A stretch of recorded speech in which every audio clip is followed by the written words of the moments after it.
I'm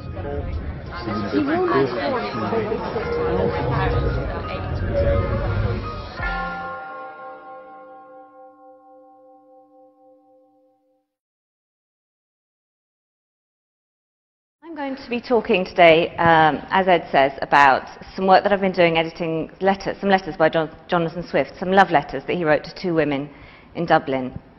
But I wanted to start off by locating those letters within the literary traditions of romantic love, and particularly to Valentine's Day. And I was thinking about Valentine's Day and what it means and the conventions around it, and it seems to me that one of the funny things about Valentine's Day is that we think it's the day on which we declare ourselves in the most kind of straightforward, open and self-proclaiming way to the object of our affection.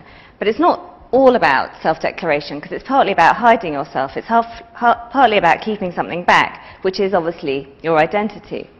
We sign these Valentine's cards with a question mark, typically. So I want to talk a bit about that, about the idea of secrecy and anonymity that's traditionally associated with declarations of romantic love. And I also want to talk about another feature of Valentine's Day, which is cliché, which is the problem of trying to say I love you in a different way from all the other millions of people who've said it throughout the course of time. So my title, With Undying Love, Yours, ? alludes to both of those characteristics, to the idea of cliché and the idea of anonymity or secrecy.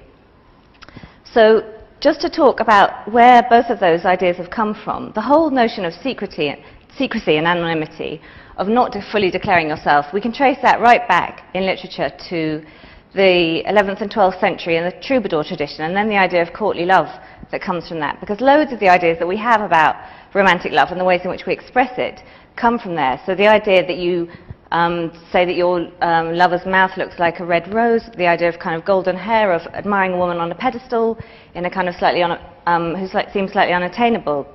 Those all come from a tradition of courtly love. So we have this built-in idea that there's something secret and hidden right from back then. And then the other thing, this idea of cliché, or the idea that it's difficult to get away from expressing yourself through second-hand sentiments, through other people's words. That also has a long literary history. And a really famous example of someone playing around with that and articulating just that problem of how you say it again and how you say it new is Shakespeare, who, here we've got sonnet number 130, My mistress' eyes are nothing like the sun. And this is a poem which is all about how you do it differently, how you make your words different from everybody else's words. So he's saying, my mistress' eyes are nothing like the sun. Coral is far more red than her lips red. If snow be white, why then her breasts are dun. If hairs be wires, black wires grow on her head. And he runs through all these comparisons and says, you know, all this stuff, they don't really apply to you. You're not quite like that. And then at the end he says, and yet by heaven, I think my love as rare as any she belied with false compare. So he's talking about the idea of false comparison. He's talking about the idea that the fact that all these other people have said these things, but actually it doesn't matter that they use those hackneyed phrases, but he really loves this woman. She is absolutely fantastic. And the fact that she doesn't measure up to those kinds of cliches doesn't matter.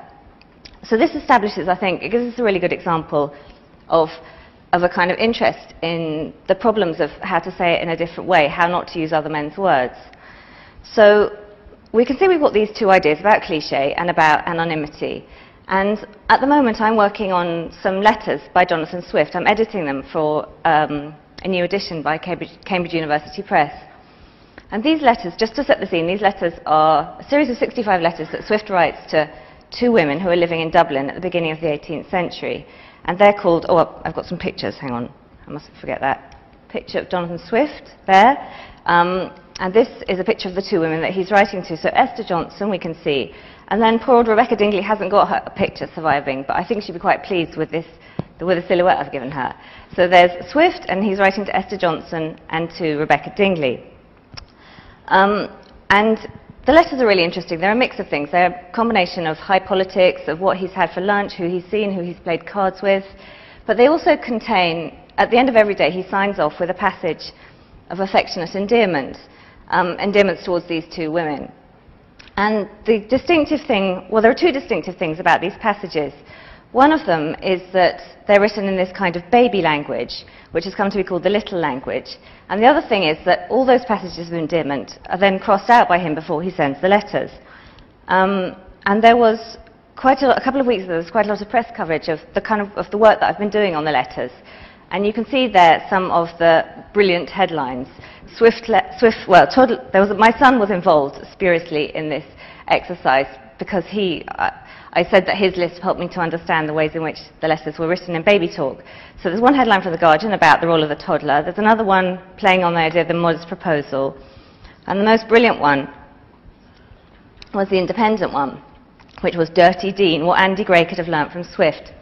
And that was playing on the idea that both Andy Gray and Swift say inappropriate things around women, so we can think about them together. So I've talked a little bit about this elsewhere. Just to have a quick look at how the letters and how they work then. You can see here, this is an image of one of the letters, and all those little squiggly, squirrely, blacked out bits are the crossings out over the passages of intimacy, frequently where he's using the little language or his special pet terms for the women. So he squirrels them out before he does each letter. And if you want a couple of examples of the baby language and the way it works, we've got here, do seep and rove Pudifer, so night dealest logs, which clearly means go to sleep and love Pudifer. Pudifer is his little name for himself, so night dearest rogues. And then another one is, oo must not know these things, they are secrets, and we must keep them from naughty dallas. You mustn't know these things, they're secrets, and we must keep them from naughty girls. So you can see the way in which he's using this as a kind of, it becomes an affectionate way of talking to these two women.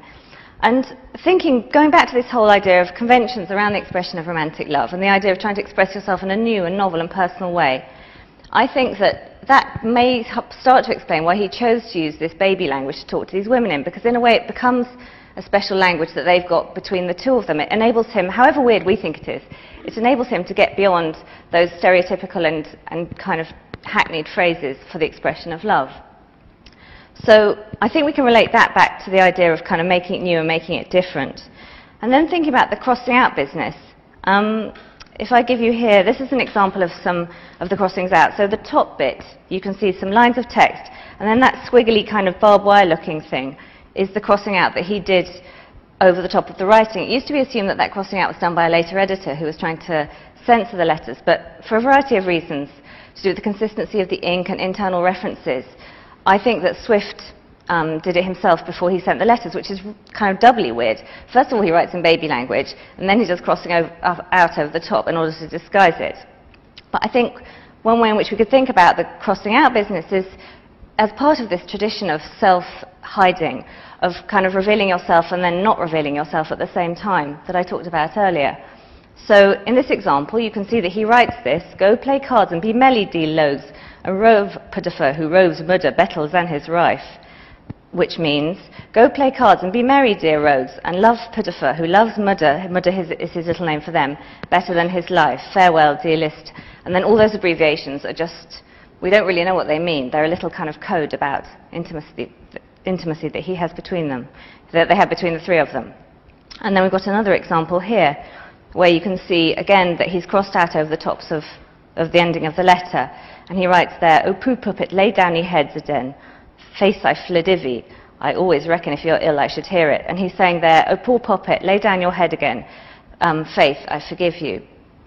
So you can see here that this is a way of, he says these affectionate things and then he kind of unsays them at the same time. And I guess what the kinds of things that I've been talking about traditions of expressing yourself in romantic love, can help us to understand why one historical person might use these material things, pen and ink, and the words on particular individual historical letters that he sent to two people, how we might put that back into a longer history of how people have struggled to express themselves or struggled to express concepts of romantic love or express their feelings for someone else, and to make sense of it. And I guess to put it in a nutshell, we could say that what all this is showing us is that in literature, sometimes saying I love you can be the hardest thing to say. Thank you.